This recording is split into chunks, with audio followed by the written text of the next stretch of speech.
Hi, welcome back to Jeshy's vlog. ഇത് കുന്നംകുളം കക്കാട് ശ്രീ മഹാഗണപതി ക്ഷേത്രം.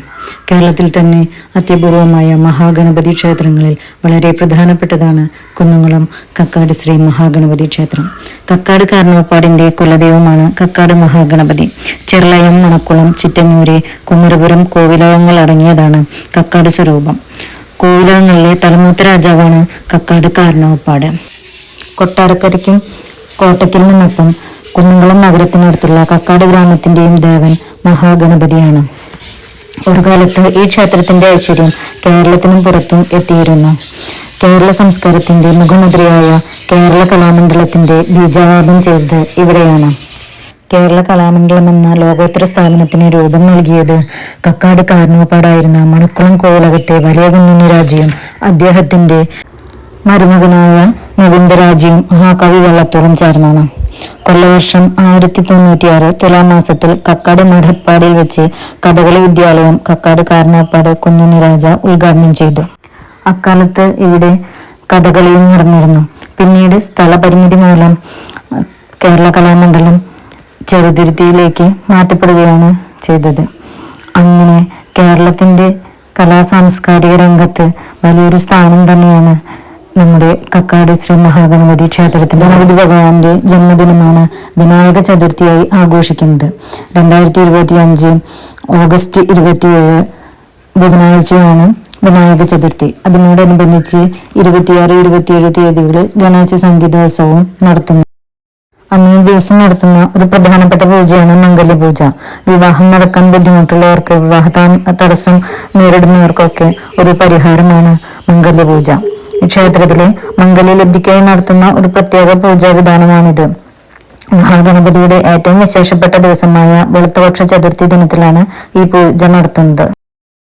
വിശേഷാൽ കലശാഭിഷേകം, പാലഭിഷേകം, മുക്കൂറ്റി, കറുക, തെച്ചിപ്പൂവ് എന്നിവകളാൽ വിശേഷാൽ അർച്ചനയും ചേർന്നതാണ് ഈ പൂജ.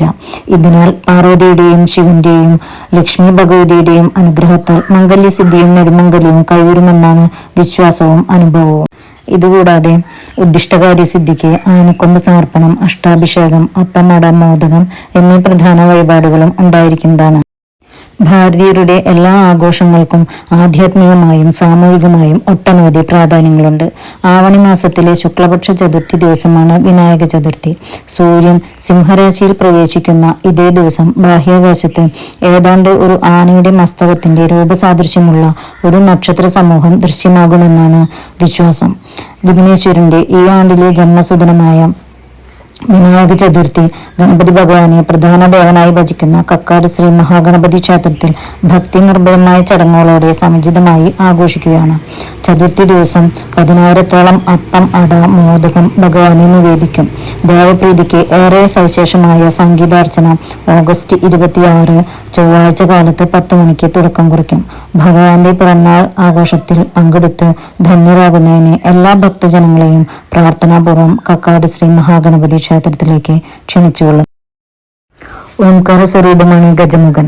സാക്ഷാൽ നാദബ്രഹ്മാനന്ദ സ്വരൂപം തന്നെയാണ് ഗണപതി. ശബ്ദബ്രഹ്മത്തെ ഉപാസിക്കുന്നവരാണ് സംഗീതജ്ഞർ.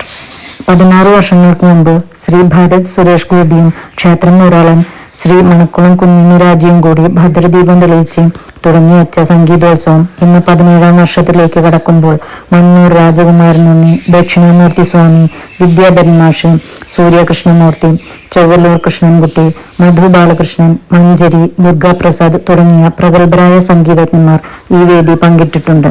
ഈ വർഷത്തെ ഗണേശോത്സവം 2025 ഓഗസ്റ്റ് 26, 27 തീയതികളിലായി ആഘോഷിക്കുന്നു.